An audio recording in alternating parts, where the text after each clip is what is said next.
Hello बच्चों, good morning. आज हम लोग क्लास 11th में मात्रकों की प्रणाली के आगे बढ़ते हुए तीसरे चैप्टर में जाएंगे। पहली यूनिट का तीसरा चैप्टर मापन।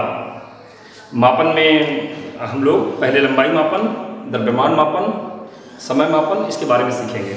आइए हम लोग लंबाई के मापन के बारे में बात करें। कक्षा 11th लंबाई का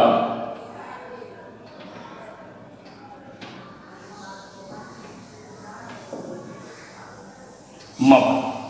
आप जानते हैं अच्छी तरीके से कि लंबाई के मापन के लिए हम लोग के पास जो सबसे बढ़िया ऑपरेटर्स है, सबसे बढ़िया जो औजार है वो है आपका स्केल, पटरी।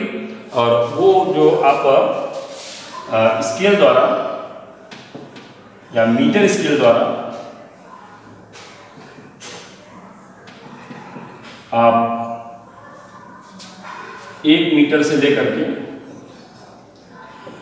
सेंटीमीटर का 10वां हिस्सा, मतलब 10⁻³ मीटर तक परास का मापन करते हैं।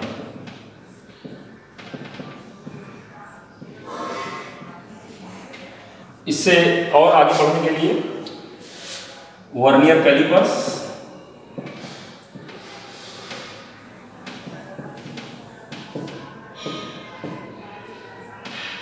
स्क्रू गेज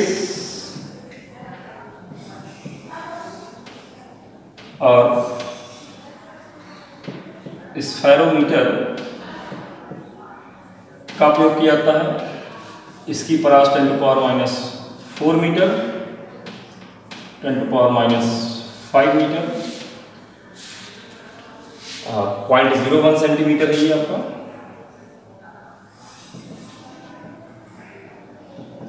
0.001 सेंटीमीटर, यही रेंज लगभग इसकी भी। इससे जो है व्यास नापने का काम होता है, व्यास। तो कुछ ऑपरेटर्स के बारे में आपने जाना। वर्नियर जैसे भी इसमें मेरे पास उपलब्ध है, अगर आपको दिखाएं तो ये वर्नियर कैलिपर्स है। ऐसे ही आपका स्क्रू गेज, तमाम सारे इंस्ट्रूमेंट है, स्फेरोमीटर, ये आपको लैब में आप प्रैक्टिकल करने के लिए मिलेंगे। देखिएगा, समझिएगा और प्रयास करूँगा कि आगे आपके लिए प्रयोग के आधार पर भी कुछ वीडियोस डाले जाएं। जैसे स्क्रू गेज का प्रयोग कैसे करते हैं, वर्नियर कैलिपर्स का कैसे करते हैं और स्फेरोमीटर का प्रयोग कैसे करते हैं, इस प्रयोग आधारित भी आपको वीडियो मिले, जिससे आप उसको समझ सकें। बहरहाल आपके पास जो NCERT बुक है उसमें लंबाई मापन में सूक्ष्म लंबाइयों को नापने के लिए, जैसे अणु का आकार कैसे निकालते हैं, नाभिक का आकार कैसे निकालते हैं, और बड़ी दूरियों के लिए सबसे पहले जो आपको बताने चल रहे हैं आज, सबसे इम्पॉर्टेंट टॉपिक हम बताएंगे आपको लंबन विधि या पैरालैक्स मेथड। लंबन विधि,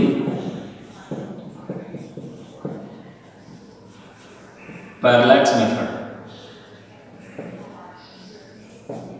ये आज हम सिखाएंगे। इसके पहले भी काफ़ी विधियां, जैसे राडार विधि क्या होती है, सोनार विधि क्या होती है और लेज़र विधि क्या होती है ना, तमाम सारी बातें हम करेंगे आपसे। लेकिन थोड़ा शॉर्ट में उसको लास्ट में हम बताएंगे आपको हल्का हल्का। यहाँ पर आपको लंबन विधि मेन रूप से पढ़नी है। लंबन विधि क्या होती है, तो जैसे अगर हमारे सामने ये पेन है और अगर हम इससे किसी एक आंख से पहले इस ऑब्जेक्ट को देखें तो बेस के रिस्पेक्ट में इसकी पोजीशन कुछ और दिखाई पड़ेगी। दूसरी आंख से जब देखते हैं तो अगले बेस के रिस्पेक्ट में इसकी पोजीशन चेंज हो जाएगी। तो लंबन इसी को कहते हैं कि अगर हमारे ऑब्जर्वेशन पॉइंट बदल रहे हों, हमारे जो है प्रेक्षण बिंदु बदल रहे हों, तो जो वस्तु होती है वह अपने पीछे के जो आधार है उसके सापेक्ष उसकी पोजीशन बदल जाती है। इसी घटना को हम लंबन बोलते हैं। तो इसको अगर हम उदाहरण से समझाएं आपको, जैसे देखिए यहाँ पर ये एक ऑब्जेक्ट है,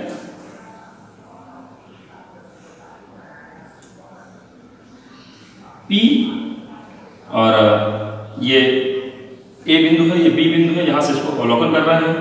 ये बिंदु D है और इनके बीच की दूरी ये B फॉर बेसिस, आधार या बेसिस कहलाता है। और आप देखेंगे कि बैकग्राउंड के रिस्पेक्ट में, जब इसको यहाँ से देखेंगे और यहाँ से देखेंगे तो बैकग्राउंड के रिस्पेक्ट में P की पोजीशन में परिवर्तन मिलेगा, है ना। पार्श्व पार्श्व पृष्ठ के संदर्भ में वस्तु की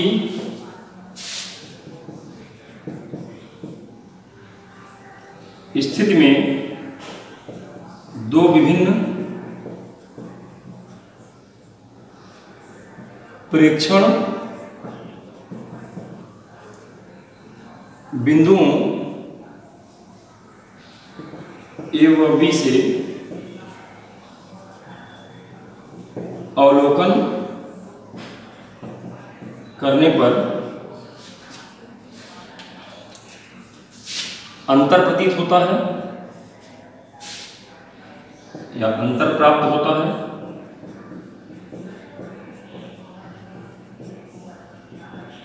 इस घटना को लंबन कहते हैं।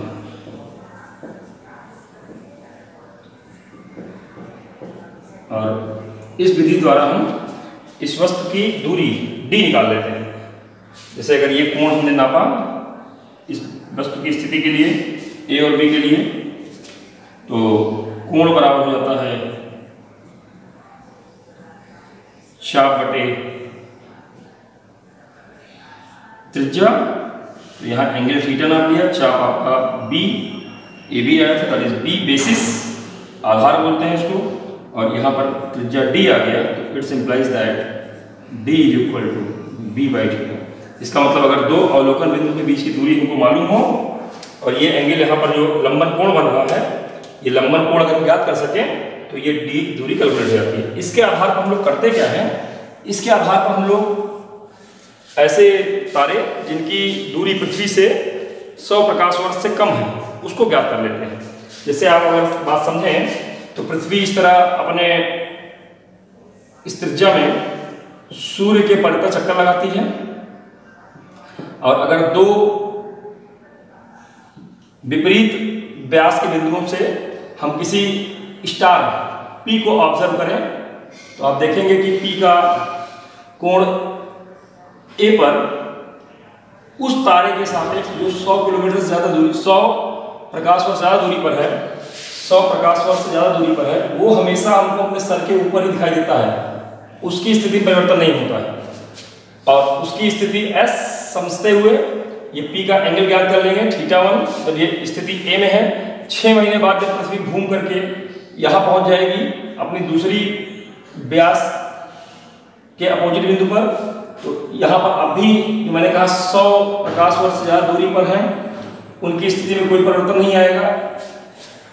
S फिर हमको अपने सर के ऊपर ही दिखाई पड़ेगा, कि P जो पहले राइट हैंड दिखाई पड़ रहा था अब वो हमको लेफ्ट हैंड दिखाई पड़ेगा। यहाँ पर फिर से हम ये एंगल θ2 निकाल लेंगे। ये एंगल अगर आपको समझना है तो आप समझ सकते हैं कि ये एंगल θ1 प्लस θ2, तो 6 महीने की स्थितियों के अंतर पे हम θ1 प्लस θ2 ज्ञात करेंगे।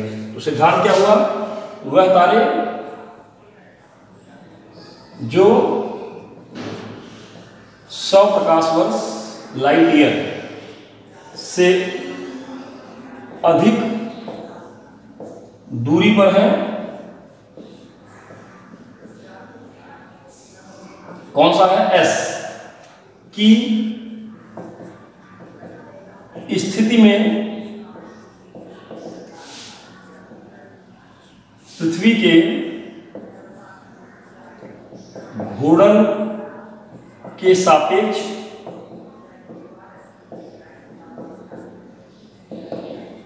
कोई परिवर्तन नहीं होता, जबकि निकट के तारों की स्थितियां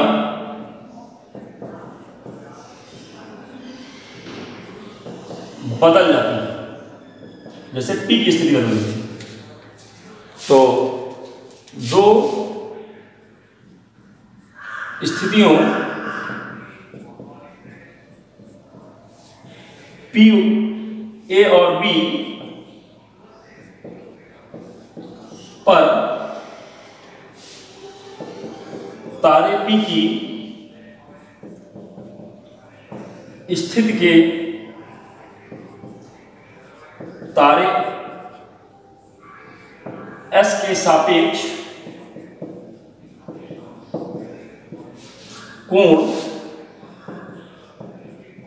θ1 व θ2 होने पर वही कॉन्सेप्ट लगाएंगे, कोण बराबर चाप बटे त्रिज्या। कोण कितना हो गया टोटल, θ1 प्लस θ2, AB ये चाप हो गया, और त्रिज्या माने ये दूरी है, इनको निकालना है x, ये जो दूरी है इस तारे की दूरी x, तो x बराबर आ जाएगा AB अपॉन θ1 प्लस θ2। तो यहाँ θ1 प्लस θ2 को हम सेक्सटेंट, तो ऑपरेटर होता है सेक्सटेंट, उसकी सहायता से इसको हम नाप सकते हैं। और पृथ्वी की सूर्य से दूरी हमको मालूम है, एक AU एस्ट्रोनॉमिकल यूनिट खगोलीय मात्रक, तो यहाँ पर व्यास है तो ये 2 खगोलीय मात्रक हो जाएगा। तो इस तरीके से सेक्सटेंट की सहायता से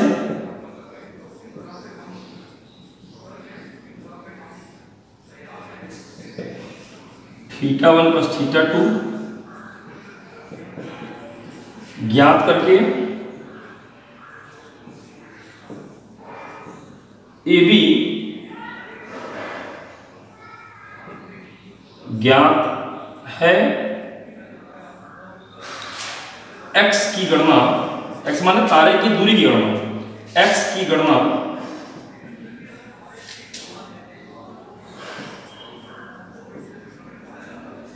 की जा सकती है। तो ध्यान में आ गया होगा कि निकट जो ऐसे तारे जो 100 लाइट ईयर से कम हैं उसकी दूरी की गणना हम इस मेथड से करते हैं। और कौन सा इसमें सिस्टम अपनाया गया, कौन सा इसमें सिद्धांत अपनाया गया, तो लंबन विधि अपनाया गया कि किन्हीं वस्तु जो नजदीक की वस्तु है वो दूर की वस्तु की सापेक्ष स्थिति बदलती है अगर हमारे प्रेक्षण बिंदु बदलते हैं। जैसे आंख एक बार लेफ्ट साइड से देखिए, एक बार राइट साइड से देखिए, इनके बीच की दूरी को हम बेसिस बोलते हैं, बी बेसिस, ध्यान रखिएगा, बेसिस बोला जाता है। और अगर ये मालूम हो, एंगल मालूम हो उस बिंदु का, तो हम d अर्थात दूरी निकाल सकते हैं। तो 100 लाइट ईयर से दूर के तारे की स्थिति नहीं बदलती है, p की स्थिति बदलेगी। 2 अलग अलग जो व्यासीय विपरीत बिंदु है, व्यास पर अपोजिट विपरीत बिंदु है पृथ्वी के गुण में, वहां पर हम इस ऑब्जर्वेशन पॉइंट्स को s को नियत देखते हुए p की स्थितियां ज्ञात करेंगे। θ1 θ2 ज्ञात हो जाएगा, सूर्य की से पृथ्वी की दूरी हमको मालूम है, उसका दुगना हो जाएगा व्यास, और इस तरीके से x की गणना हम लोग इस सूत्र से कर देंगे। बहुत इंपॉर्टेंट है ये लंबन विधि, पैरेलैक्स मेथड, खूब पूछा जाता है। उम्मीद है इसको देखें, आप समझ में आया होगा। और अगर कहीं कोई कंफ्यूजन होता है तो कमेंट में आप अपनी बात लिख करके जरूर पूछिएगा, हम उस आपके कंफ्यूजन का जरूर समाधान करेंगे। इसको पुनः पढ़ें, पुनः देखें बार बार वीडियोस को, और जहां समस्या उत्पन्न हो अपनी बात जरूर करें। उम्मीद है ये पैरेलैक्स मेथड क्या होता है, लंबन किसे कहते हैं, बेसिस क्या होता है, और 100 लाइट ईयर से निकट के तारों की दूरी कैसे हम लोग अप्रत्यक्ष इनडायरेक्ट मेथड से निकाल सकते हैं, आपको पता लग गया होगा। इससे अधिक दूरी वाले तारों को भी निकालने का तरीका है, वो स्पेक्ट्रोस्कोपिक मेथड है, उससे आने वाले प्रकाश की तीव्रता के आधार पर निकालते हैं। उसकी चर्चा हम लोग अगले लेक्चर में, अगले वीडियोज में करेंगे। बहरहाल आप इसको समझें, देखें, जानें, और आपको अगली पढ़ाई, अगली चीज़ों को जानने के लिए, इस तरह तमाम तरह के ज्ञान की वृद्धि के लिए बहुत बहुत शुभकामनाएं, बधाई।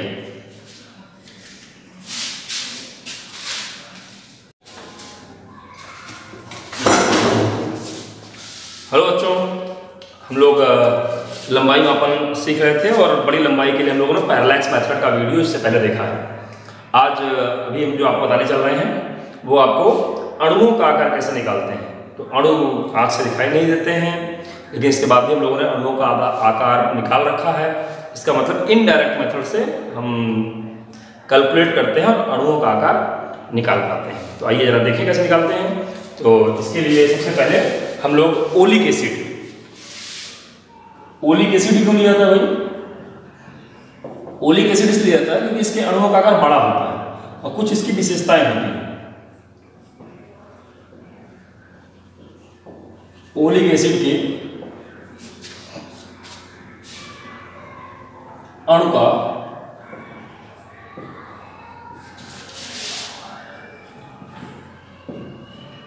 आकार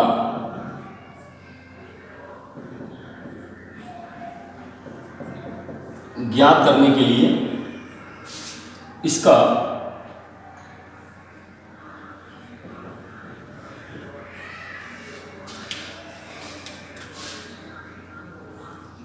एक ml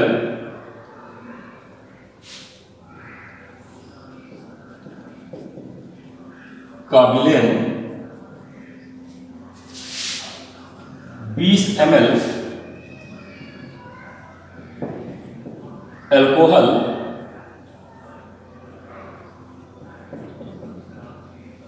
के साथ बनाते हैं।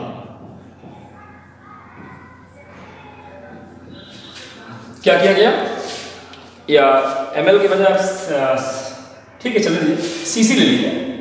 एक सीसी का विलयन 20 सीसी सेंटीमीटर क्यूब अल्कोहल के साथ बनाते हैं। क्यों ऐसा क्यों करते हैं, अल्कोहल के साथ क्यों बनाते हैं? क्योंकि अल्कोहल वोलेटाइल होता है, वाष्पीकृत हो जाता है, उड़ जाता है, जबकि ओलिक एसिड नहीं उड़ता है। तो एक सीसी हमने ओलिक एसिड लिया, क्यों लिया, मैंने कहा इसके मॉलिक्यूल बड़े होते हैं, इसको 20 सीसी अल्कोहल में मिला दिया, अच्छे से मिला दिया, इसको मिला दिया। इसके बाद अब इस सोल्यूशन का 1 सीसी लेते हैं। अब इस विलयन का 1 सीसी लेकर उसको पुनः 20 सीसी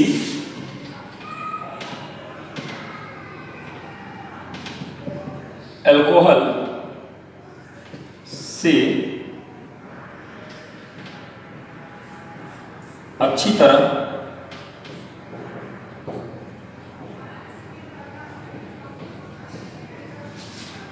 मिलाते हैं, खूब अच्छी तरीके से 20 सीसी में पुनः उस सोल्यूशन का 1 सीसी लेकर के उसको 20 सीसी मिला लेते हैं। तो अब अगर आप ध्यान दें, जो 1 सीसी जो लिया गया था उसमें जो कॉन्सेंट्रेशन था वो ओलिक एसिड का 1/20 था, 1/20वां भाग।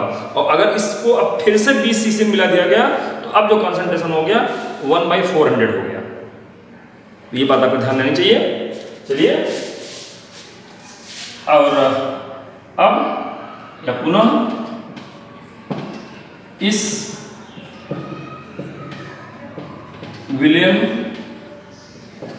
को एक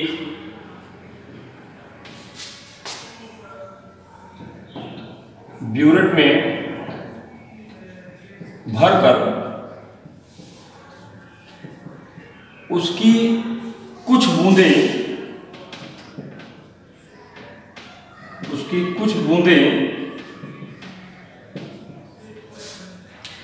ज्ञात चौड़े मुख के बर्तन जिसमें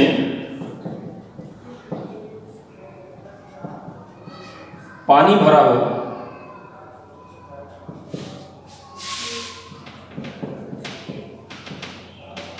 डालते हैं, डालकर कुछ देर के लिए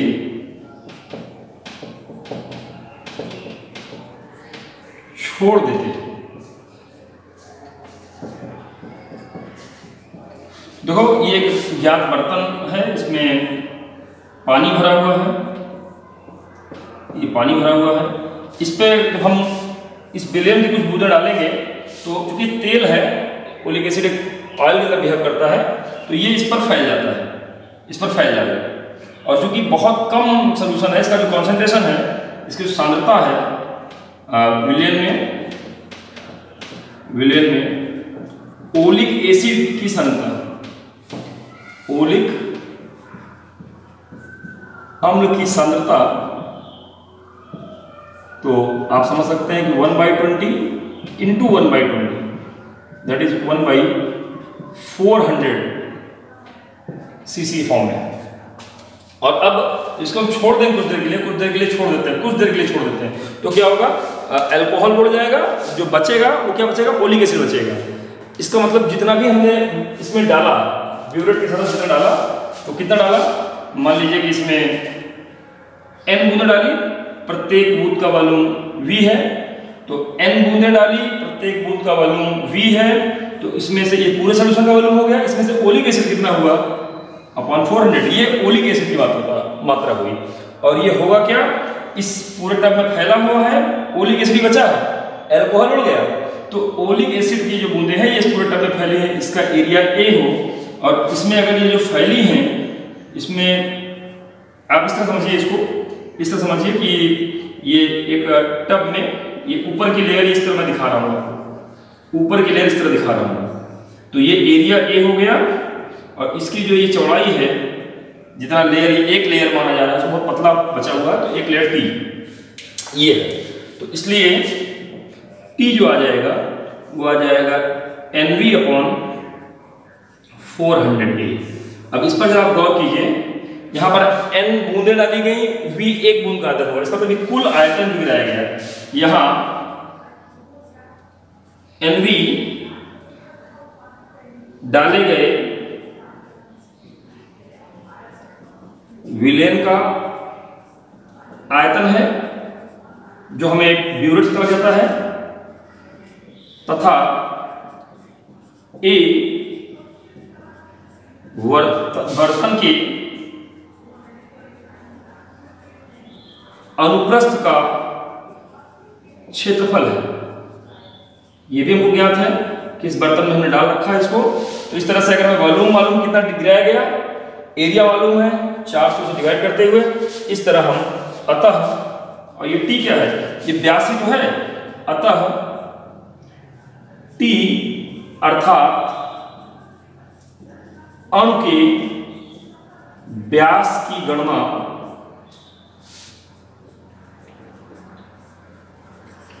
की जा सकती है।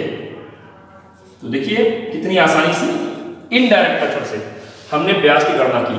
क्या क्या किया यहाँ पर, तो पहले ओलिक एसिड लिया। ओलिक एसिड क्यों लिया, क्योंकि ये नॉन वोलाटाइल है, वाष्पीकृत नहीं होता है, और इसके अणुओं का आकार थोड़ा बड़ा होता है। इसका 1 cc लेकर के 20 cc अल्कोहल क्यों, क्योंकि ये वाष्पीकृत हो जाता है, में मिला लिया गया। इसके बाद उसको और डाइल्यूट करेंगे, और अच्छे तरीके से मिल जाए, तो उस विलेन का 1 cc लेकर के उसको 20 cc अल्कोहल फिर मिला लिया गया।